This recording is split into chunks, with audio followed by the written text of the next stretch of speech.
أعزائي متابعين مشاهدين قناة مجال السيام الرسمية وشبكة مجال السيام الرسمية، من ضيافة مخيم العاطفة بن سلطان، أسعد الله أوقاتكم بكل خير.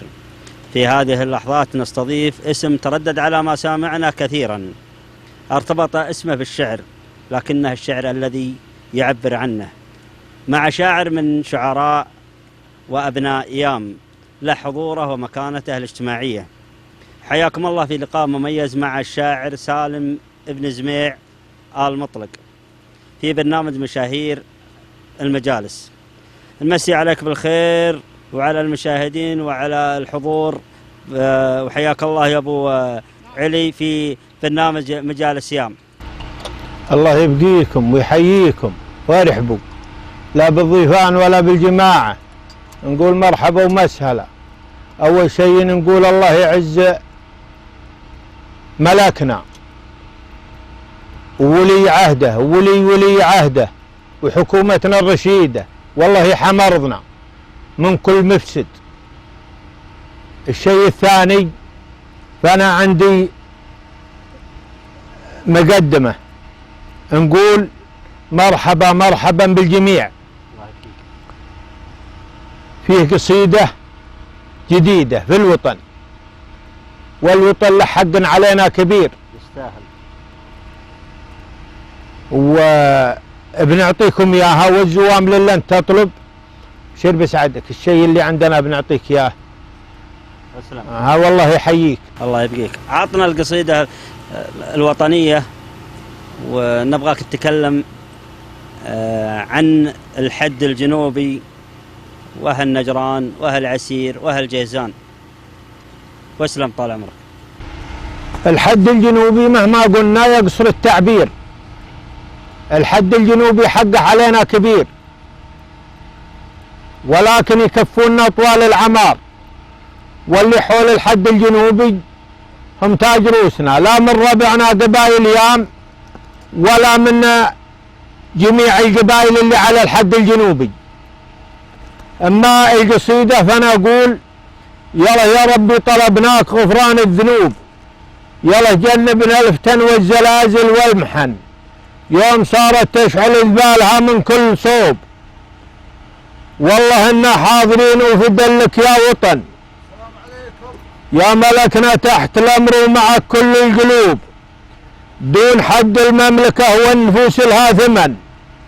اسمعوا يا ابطالنا اللي على حد الجنوب، يا حماة أرض الحرمين حن معكم رهن، يا سكور الجو لدق تجراس الحروب، غارت من بعد غاره وصاروخ يحن، علم الحوثي وصالح إذا وده يتوب، حن مواقع جيشهم قد طحناها طحن، بامر سلمان الحزم والعدا راحم غلوب، وحن ترى ايام ابن يصبع نضده للفتن. يلا يا ربي طلبناك غفران الذنوب، يلا جنبنا الفتن والزلازل والمحن، يوم صارت تشعل ذبالها من كل صوب. والله انا حاضرين وفدلك يا وطن، يا ملكنا تحت الامر ومعك كل القلوب، دون حد المملكة والنفوس لها ثمن.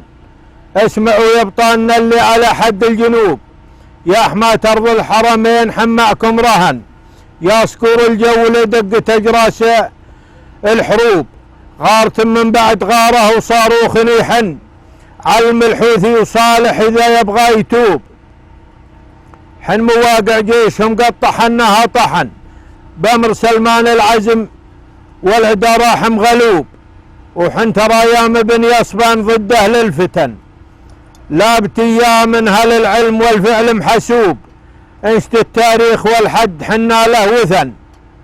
وسلامتكم. أبو علي، أنت من الناس المشهورين في الزوامل، نبغى لنا زوامل. والله الزوامل هي وايدة، ولكن اللي أذكره ذا الحين اللي قريب، أن أقبلنا مرة على أبو محمد علي عوض بن قريعة، وهو نعم ويستاهل. وقلت يا سلام يا رفيق يجمل عند يام وعند كل القبايل، يا سلام يعد منشا وهمل من مناشية صدوق المخايل، يا رفيق في المواقف يجمل عند يام وعند كل القبايل. اما اجزام للثاني فهذا يوم اقبلنا على آل همام عليهم بعض ما يكون، وقلت لابتي بارق تزايد رفيفه من مناشيه وسيله بزود، يا حماة حدود يام المخيفه يا سلام يا حماة الحدود. اما الثاني فمقبلين على ربعنا المخلص، واقول يا سلام يا لسود الضواري، صفنا لما اجتمع صفنا للرفيق نجي عليه كل طاري والخطر منا عليه حفنا. هذا اللي والله اذكر من الجوامل. سلامي يا رفيق يجمل، يا سلام يعد منشا وهمل من مناشية صدوق المخايل، يا رفيق في المواقف يجمل عند يام وعند كل القبايل. يا سلام يعد منشا وهمل من مناشية صدوق المخايل، من مناشية صدوق المخايل.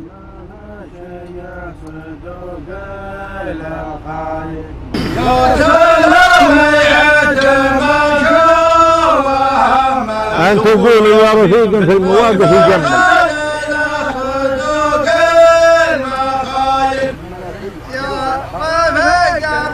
مرادف يجمل عند يوم وعند كل القبايل.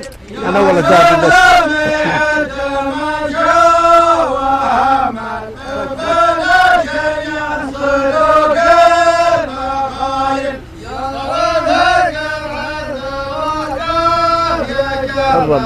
الصوت ما هو لكن ما عليه. يا سلام